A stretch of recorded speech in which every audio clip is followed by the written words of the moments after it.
Hey everyone, I'm Jacob Castro and welcome to another video here on Jacob's Aquarium.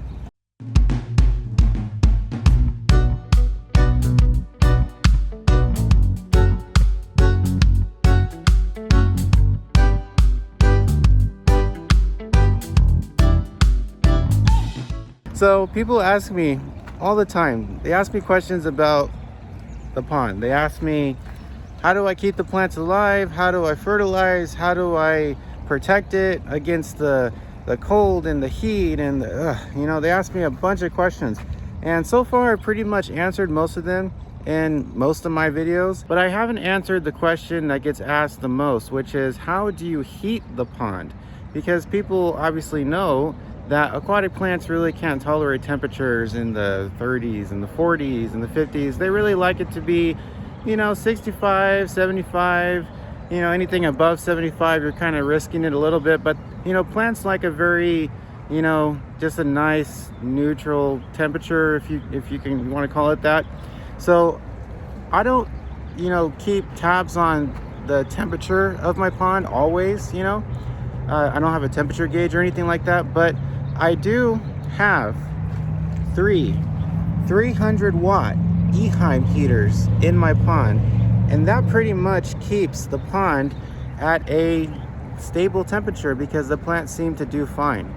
When I first built the nursery out here, that was one of my biggest issues because during the summertime it was fine. The pond is so big during the summertime it doesn't even get a chance to heat up to 80 85 degrees. It's just too big. It's too much water to heat just through the ambient temperature. By the time it got to its highest temperature, the sun was already going down, and at night the temperatures are cooler, so the pond cools off. So the pond really doesn't have a problem in the summertime, but during the wintertime the pond was getting really, really cold. The water was so cold that when I would come out here to work and package plants, my hands would get frozen. So that was one of my biggest issues in the beginning, and I thought about it and I'm like, well, what am I gonna do? This pond is over 1,000 gallons, and I know they have heaters to heat pools, but those things sometimes require a gas hookup. They do have electric ones, but they use a ton of electricity, like 2,000 watts of electricity. So I thought, why don't I just try using aquarium heaters, but obviously getting the biggest ones that I can find, and multiples of them, and see how they do out here. Now, these three Eheim heaters, these 300 watt Eheim heaters, are not rated to cover 1,000 gallons. Okay, so they're not rated to cover the whole pond, but they do a great job of keeping the pond just at a neutral temperature. They don't heat the pond to exactly what I have them set to. I have them set to 75 degrees.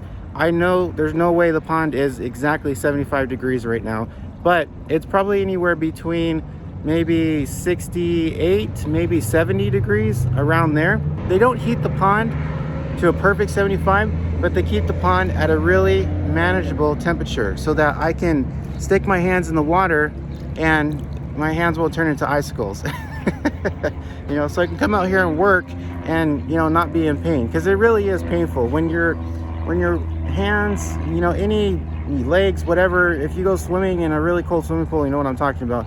But it's just like cold water just really hits your body hard, and it was really affecting me at one point, and it was making it really hard to work. So I had to figure out a way to heat the pond, and so that's what I did. I used 300 watt Eheim heaters, and they keep the pond at a really neutral temperature. The trick with heaters is to keep them in a spot in your aquarium, if you do have a heater in your pond, a spot in your pond where there's a lot of water movement. And the reason why is because when you have a heater in a very stagnant area of an aquarium or a pond, it won't heat the entire volume of water evenly, because it's going to create a warm spot.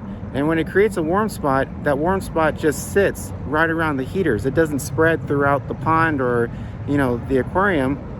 And so what happens is the internal temperature gauge on the heaters reads that area that's surrounding it, and of course it's going to read a perfect 75, 80, whatever you have the heater set to. It's going to read a perfect temperature, so it's going to turn off.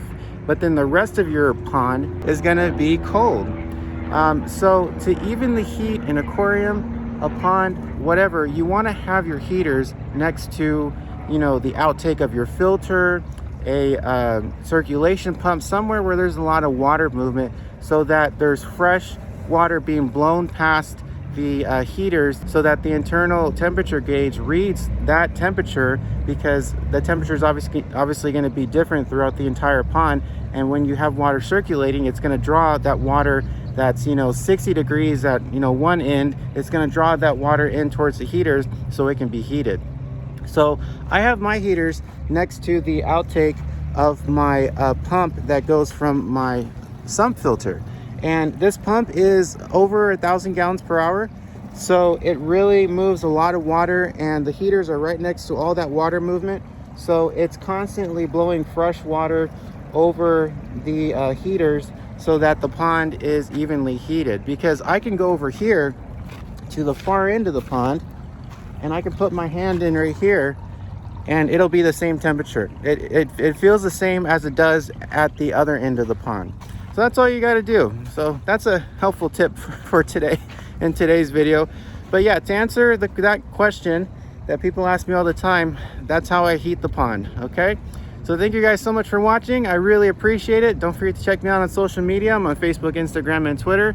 And if you're interested in aquatic plants, there's jacobsaquarium.com, where I have almost 100 different species of aquatic plants to choose from, all at the most affordable price. And for those of you still watching with long attention spans, I'm in the process of creating an entirely new YouTube channel that has to do with Pokemon. I was really into Pokemon as a kid, or Pokemon. It's not, I'm not gonna say like my dad does, Pokemon. I was really into Pokemon as a kid, and I've collected over 350 cards, all vintage, you know, from the 90s. And you know, I'm sure some of you probably know that the Pokemon hobby has exploded recently, and you know, I've really gotten back into it. So what I've done is I've bought 2 booster boxes that are pretty much sold out everywhere. I was able to find some. I had to pay more than retail, but you know, nonetheless I found them, and I'm going to be making unboxing videos, unpacking videos, whatever you want to call them, and showing off all the cards that I get. And hopefully I pull some really rare ones, and you know, some of those cards are worth a lot of money, but I don't really intend to sell them, because I'm more of a collector versus, you know, somebody that invests in Pokemon. I'm not really investing in it.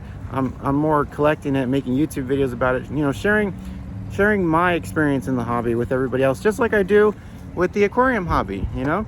So all those videos that I'm going to be making about Pokemon are going to be uploaded on my personal channel, youtube.com/Jacob Castro. Super easy to find. I was so happy I was able to get that domain because Jacob Castro was taken for the longest time on YouTube. So it's youtube.com/Jacob Castro. Okay, so I hope you guys check it out. Thanks again for watching, everybody. Have fun with your tanks, and I'll see you next time.